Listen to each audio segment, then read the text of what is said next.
मित्रों, आज हम लोग जानेंगे माता लक्ष्मी विष्णु जी के चरण क्यों दबाती रहती है। मित्रों, आपने हमेशा यह देखा होगा कि धन की देवी लक्ष्मी अपने पति परमेश्वर भगवान विष्णु के चरणों को दबाती रहती हैं।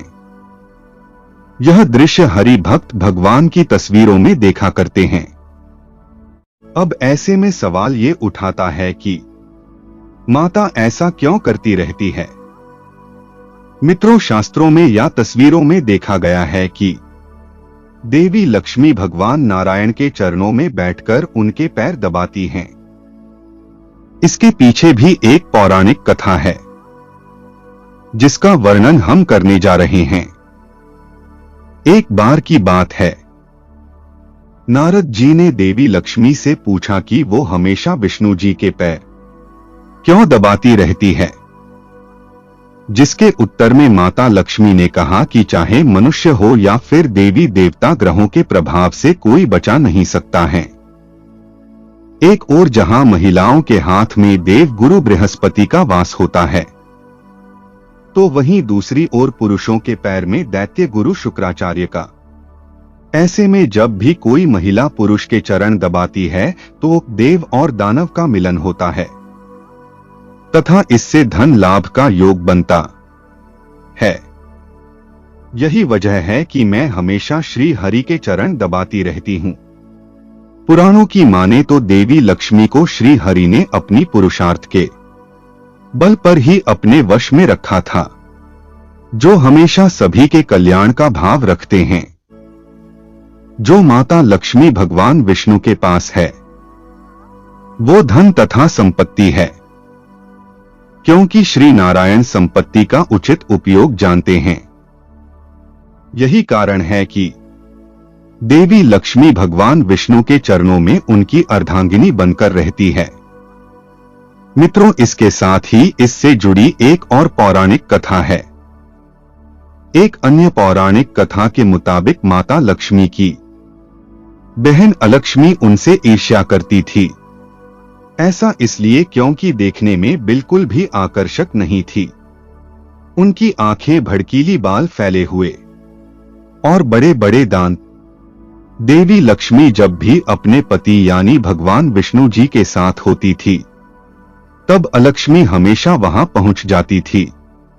ये बर्ताव माता लक्ष्मी जी बिल्कुल पसंद नहीं आता था। उन्होंने अलक्ष्मी से कहा कि तुम मेरे और मेरे पति को अकेला क्यों नहीं छोड़ देती हो। तब अलक्ष्मी ने कहा कि मेरी पूजा कोई नहीं करता है, इसलिए जहां भी तुम रहती हो वहां मैं भी रहती हूं। तुम ही बताओ मैं कहां जाऊं। इस पर माता लक्ष्मी क्रोधित हो गई और अलक्ष्मी को श्राप दे दिया। उन्होंने कहा कि मृत्यु के देवता तुम्हारे पति हैं। गंदगी, ईर्ष्या, लालच, आलस जहां भी होगा तुम वहीं निवास करोगी। इसलिए माता लक्ष्मी हमेशा ही अपने पति के चरणों की गंदगी दूर करती रहती है ताकि अलक्ष्मी कभी भी उनके पास ना आए। जैसा कि कहा जाता है कि सौभाग्य और दुर्भाग्य एक साथ चलते हैं। ऐसे में दुर्भाग्य बहुत बार आपकी जीवन में आने का मौका ढूंढता रहता है।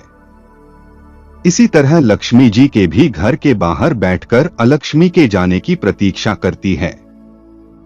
जहां पर गंदगी, लालच और ईर्ष्या होती है वहां पर कलह और क्लेश का वातावरण बन जाता है। यदि आपको यह संकेत मिलते हैं तो समझ जाइए कि घर में अलक्ष्मी का प्रवेश हो चुका है। ऐसे में लोगों को माता लक्ष्मी की पूजा निरंतर करते रहना चाहिए, जिससे अलक्ष्मी घर में प्रवेश न कर पाए।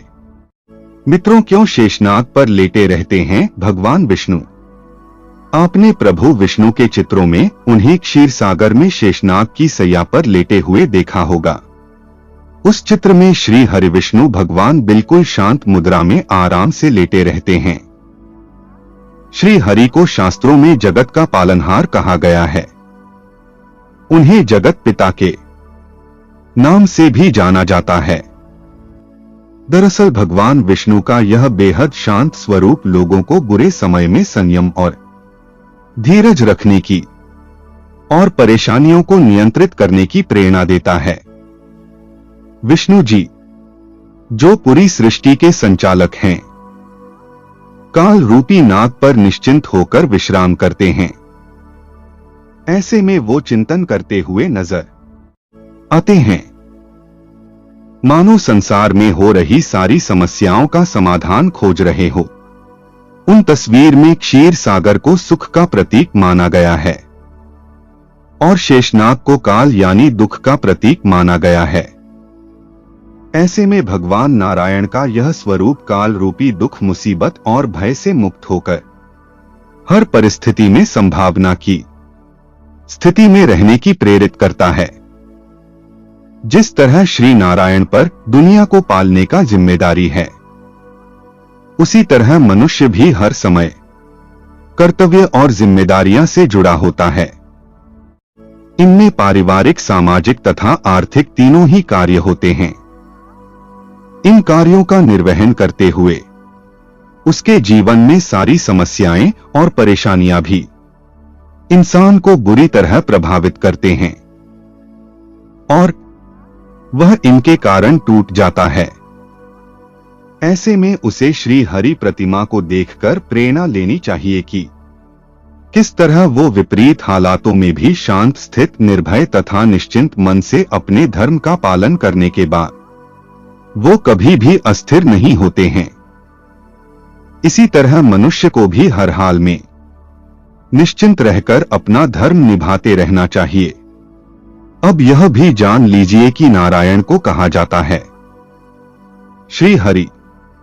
मित्रों, भगवान विष्णु को श्री हरि के नाम से भी जाना चाहता है। श्रीहरि का अर्थ होता है हरने वाला। जब जब पृथ्वी पर संकट आता है या मनुष्य किसी बड़ी परेशानी में पड़कर विष्णु जी का सच्चे दिल से स्मरण करता है। मित्रों, यदि जानकारी अच्छी लगी हो तो लाइक करें, कमेंट करें और चैनल को सब्सक्राइब करना ना भूलें। जय श्री राम। हर हर महादेव।